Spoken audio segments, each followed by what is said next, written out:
Bismillahirrahmanirrahim. Assalamu alaikum and hi everyone. Welcome to Cook with Hasiba.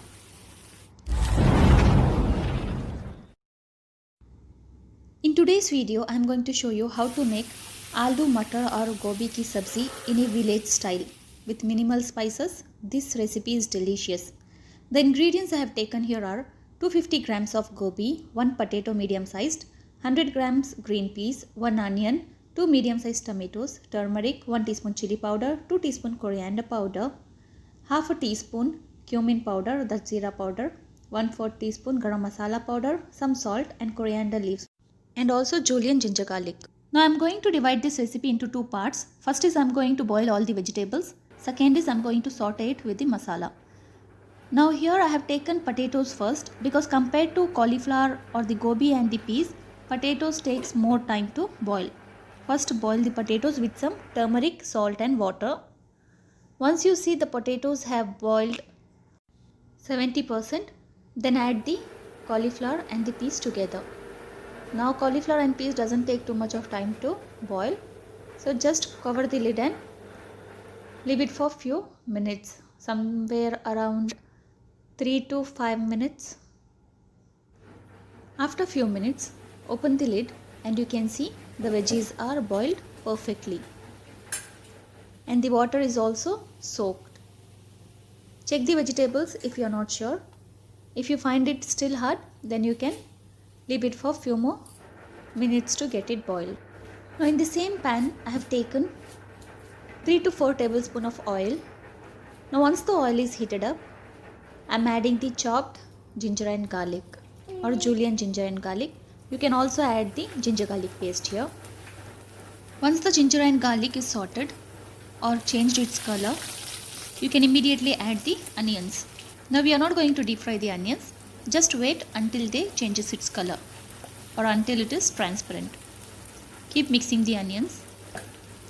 Now you can see the onions have changed its color.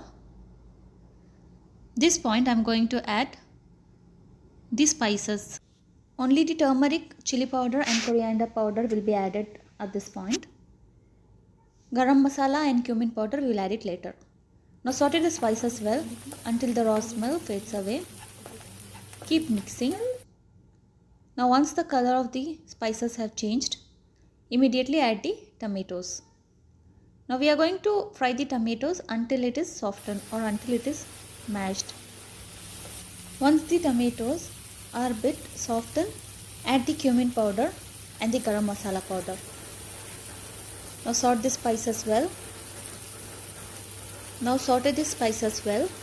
As I told, tomatoes should be completely mashed. So we are going to cook the tomatoes for few more minutes. If needed, you can also add some water here just to make sure the tomatoes are softened.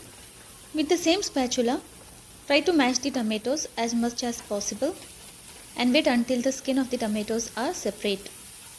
Saute the tomatoes well, and I am adding some water here, somewhere around half a cup of water. Now the water will help the tomatoes to cook properly or perfect. Now once the tomatoes are cooked well and the water is drained out, add some salt here. As we added very little salt while boiling the vegetables, it is very much important to add some salt for the masala too. I added very little salt here. Now give a quick mix.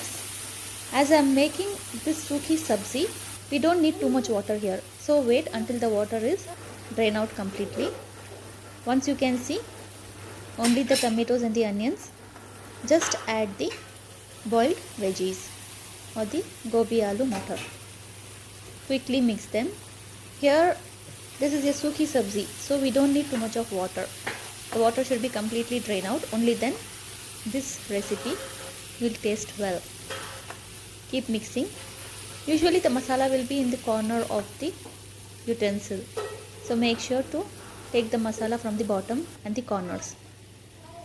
Once the recipe or the dish is ready, garnish it with some coriander leaves or with some julienne ginger and garlic. Now this is the easiest and village style recipe anybody can make. If you like my recipes, then please do like, share and subscribe to my channel, and also let me know what recipe you want me to upload next. and also share my recipes with the dear ones who are learning to cook or the ones who loves cooking. Thank you so much for watching.